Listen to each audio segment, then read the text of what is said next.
Thanks for the nice introduction. You know, profiles are always written in a pretty way.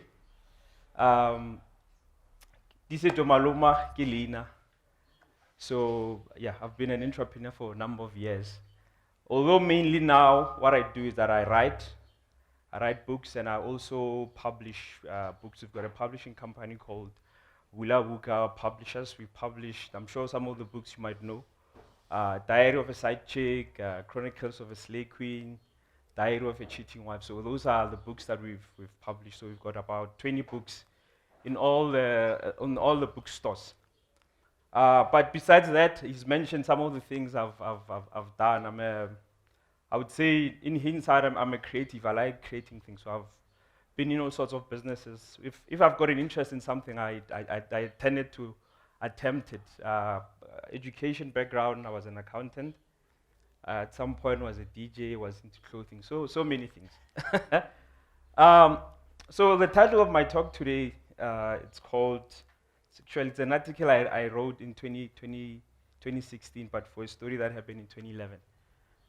It's called How I Lost 90,000 and I think about it every time I'm broke.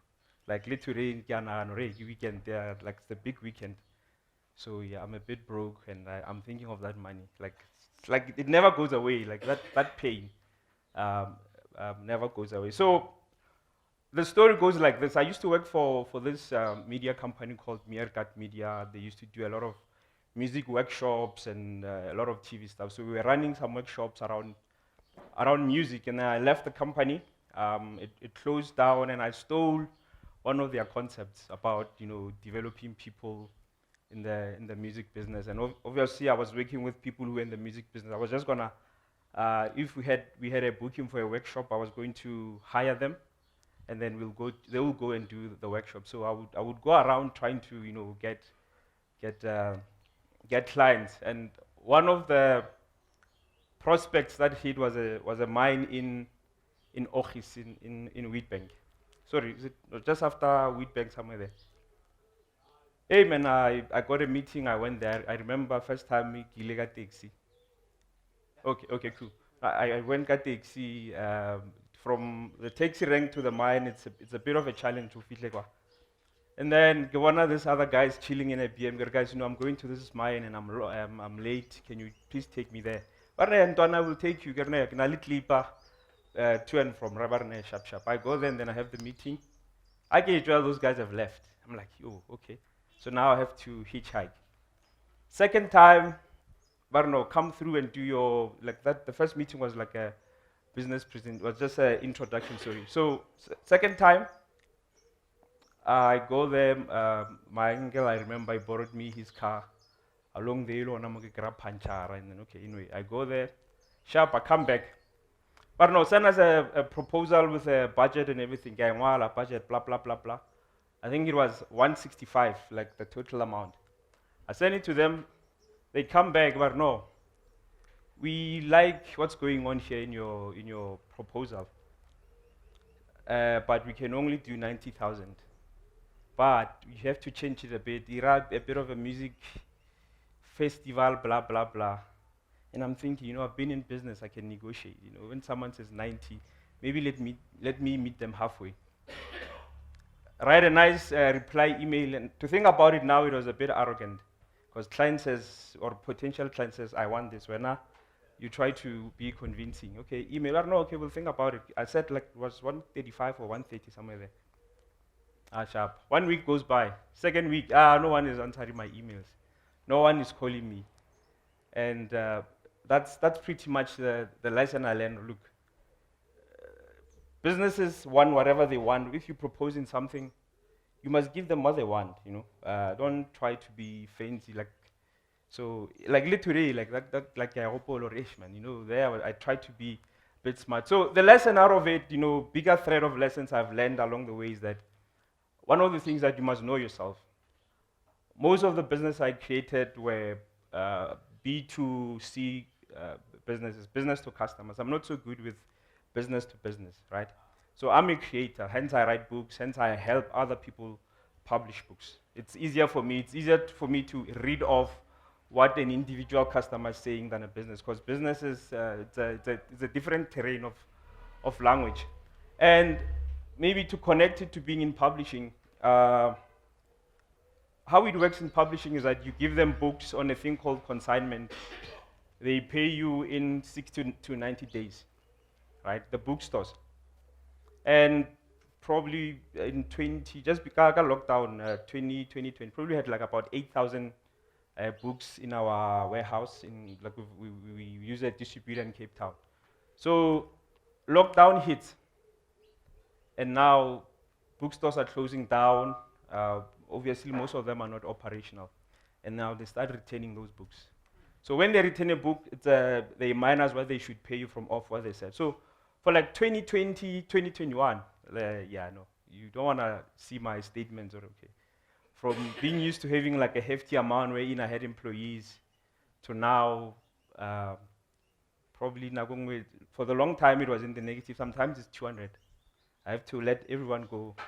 So sorry, it's a bit of some threat in it. So the greater lesson in that is or at least what I'm trying to do now. At least the publishing is back. I'm releasing books. One of the things I did from 2021, I said, okay, cool. I can't afford to publish so many other authors, but what I can do is I can write. So I think since then and now, since 2021 and now, I've written 4 more books, and the books are doing well. So in the greater scheme is that where I'm going now, the publishing, I see it, but it's a business that needs money, and it's a bit of a slow business if you don't have funding. But funding, again, is something that you shouldn't wait for, right? So I realized, look, I need to have a retail business that's a bit different again from the publishing. Publishing is you give them books, they pay you after a long time. So now I want to establish something here retail. Now, the maths I use for that is that I want a product, like I'll give you an example. This is this is my latest book, 90 Days to Create and Launch. It's titled, the subtitle is The Easiest, Cheapest, and Quickest Time in History to be an Entrepreneur and Innovator. I'll explain to connect it to this. So I want a business where, so it's a business book, right? But I want to add a business where, say with a business book, wherever I'm at, right? Say I'm at a funeral, I'm at a wedding, wherever I am. How many people do you think read books, and how many people do you think read business books? Just out of 10, it's probably 1 or 0. So I'm thinking, let me add a business there wherein maybe at least 5 or 3 people can buy that product, so that I would have a business that sort of generates cash. And when I'm strapped for money, like in the publishing story, I don't have to struggle. So it could be, I don't know, alcohol, it could be roll-on, things that people use daily. Even if it's spaza shop, I'm just saying that's where I'm going. And the thing to connect it to the book, that is the easiest, cheapest, and quickest time in history to be an entrepreneur and innovator, is that, say, maybe in the 90s, to have a website, you had to pay like maybe 150,000. But today, technology has slashed those things. There are themes that you just put 2 and 2 together to create a website. In 48 hours, you can have a website and sell anything. So I'm going there in retail because now it's cheaper, it's easier. If say I want to get into the shoe business, I can even order 20 pairs from China. They will just customize them. Just like you customize website, you can customize shoes to whatever. I'm not saying the specific business I'm going into, but I'm just showing you that it's the easiest time to sort of be an entrepreneur. And if maybe like me, you're not so good with business to business, you are more with individuals. Actually, this is the opportune time for everyone to get into that business. Like anything you can think of creating today, clothes, whatever, it's the easiest time. Like after all this product that I've created, I know it's cheaper. I remember when I was in clothing, we tried to get quotations for shoes. This was in 2009. Most of the companies came us to say, our minimum is 1,000 units. But now, because of innovation, the the machines are smaller. It's no longer like industrial machines, so it's smaller machines that can produce fewer units, so it's cheaper. So anything you want to go do, more especially if it's business to B2C, I encourage you guys to do it, because like selling, it's selling. So, and you can sell things that people need daily, like, and it becomes simpler.